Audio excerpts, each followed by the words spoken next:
250 ki.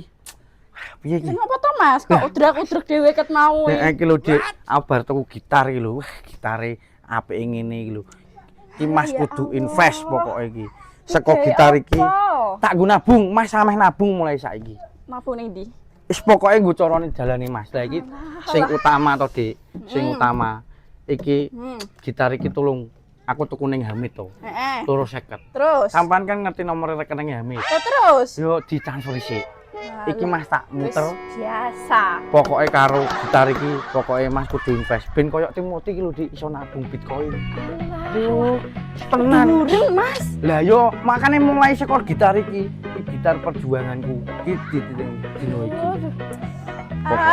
Wis, iki cukup semene Mas tak mlaku sik. Aja lali tak serani kae wis lak ning warung. Oh, Mas kok gendeng ngono kuwi len.